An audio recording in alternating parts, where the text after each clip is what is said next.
Kebahagiaan dan tercapainya keinginan kita adalah sebab dari tindakan kita, bukan orang lain atau situasi.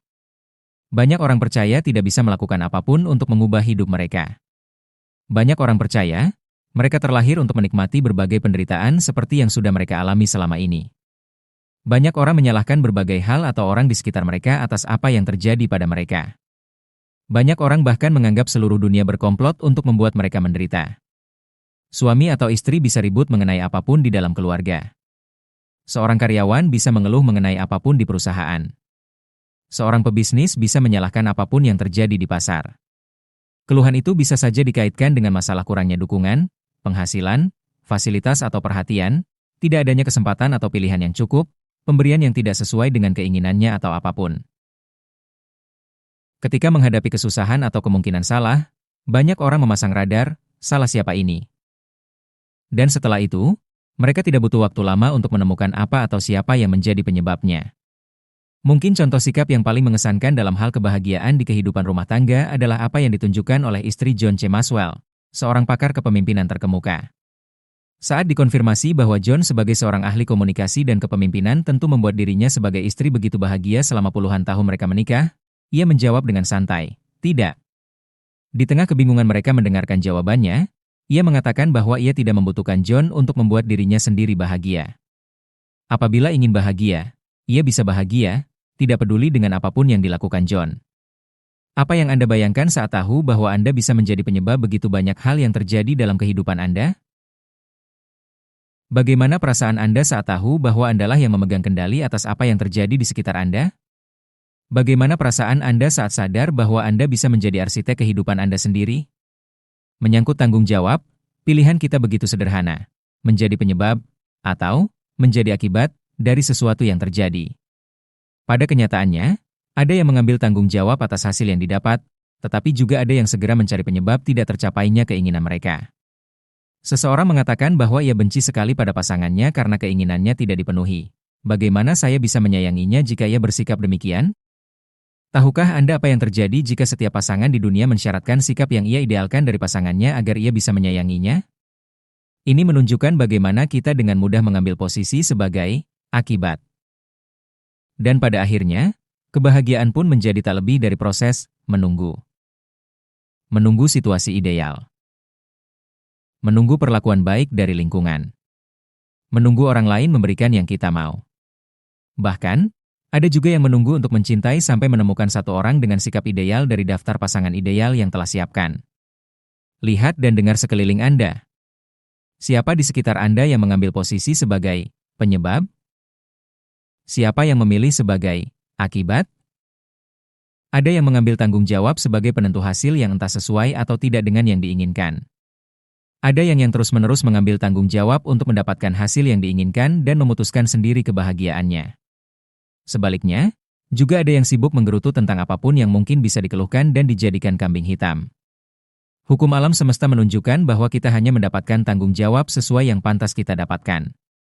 Tanggung jawab adalah sesuatu yang kita dapatkan, sesuai dengan yang mau kita akui dan ambil. Hasil yang lebih besar datang dari tanggung jawab yang lebih besar pula. Tanggung jawab yang lebih besar bermula dari tanggung jawab yang lebih kecil yang diakui dan diemban dengan baik. Apapun hasil yang Anda dapatkan sekarang adalah hasil dari berbagai keputusan dan tindakan Anda sebelumnya. Apapun hasilnya, keputusan dan tindakan Anda di masa lalulah yang menyediakan sumber daya atau pilihan kepada Anda saat ini. Keputusan dan tindakan Anda selanjutnya tergantung pada hasil Anda sebelumnya. Entah itu hasil yang Anda inginkan atau tidak. Misalnya, Anda merasa tidak bisa menyayangi pasangan karena tidak diperlakukan sesuai dengan yang Anda idealkan. Siapa yang memutuskan untuk bersama dengan pasangan itu? Atau Anda merasa menderita dengan profesi Anda? Siapa yang memutuskan untuk mengambil profesi itu? Menjadi penyebab atau akibat dari yang kita alami dan hasilkan sekarang adalah pilihan kita masing-masing.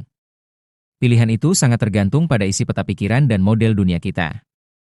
Menempatkan diri sebagai akibat sangatlah mudah. Siapapun bisa. Anda tentu kenal orang-orang di sekitar Anda yang tidak saja pandai mencari penyebab di luar diri mereka, tetapi juga lihai berperan sebagai akibat. Mereka lebih dari akibat. Mereka adalah korban.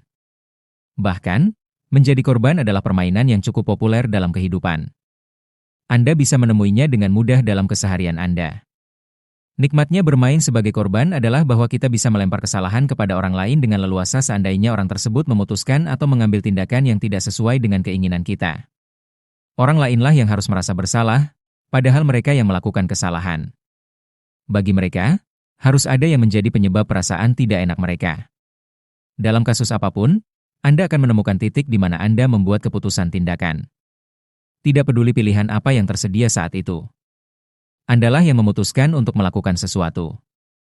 Selepas itu, apapun yang terjadi, keputusan Andalah penyebabnya. Menjadi penyebab berarti memegang kendali dan bertanggung jawab atas pikiran dan tindakan kita sendiri. Menjadi penyebab berarti mengakui hasil yang tidak sesuai dengan keinginan kita sebagai buah dari tindakan dan keputusan kita sendiri serta memilih untuk menentukan apa yang akan terjadi dengan kita di masa mendatang. Kita menginginkan sesuatu, maka kitalah yang menyebabkan itu terjadi. Kita menggali sumber daya di dalam diri dan mengadakan sumber daya dari luar. Kita mengidentifikasi semua yang dibutuhkan untuk mencapai yang diinginkan, lalu melakukan. Kita menciptakan realitas kita sendiri. Kita mengkreasi dan mendesain hidup kita sendiri. Apapun hasilnya, kitalah penyebabnya. Bukankah faktor luar sangat berperan dalam apapun yang kita lakukan? Kita masih sangat tergantung pada faktor luar, bukan? Tentu saja. Kita tetap memperoleh hasil melalui orang lain dan dengan sumber daya yang kita dapatkan dari luar. Yang perlu diingat adalah faktor luar seperti tim kerja, kultur organisasi, dukungan atasan, pengetahuan, wawasan, jangkauan informasi, fasilitas dan sebagainya, tidak akan berarti apapun tanpa adanya keputusan dan tindakan kita. Anda sendirilah yang memegang kendali dan bertanggung jawab atas pikiran dan tindakan Anda. Jadilah penyebab dari hal-hal yang terjadi dalam hidup Anda. Kreasikan dan desain hidup Anda sendiri.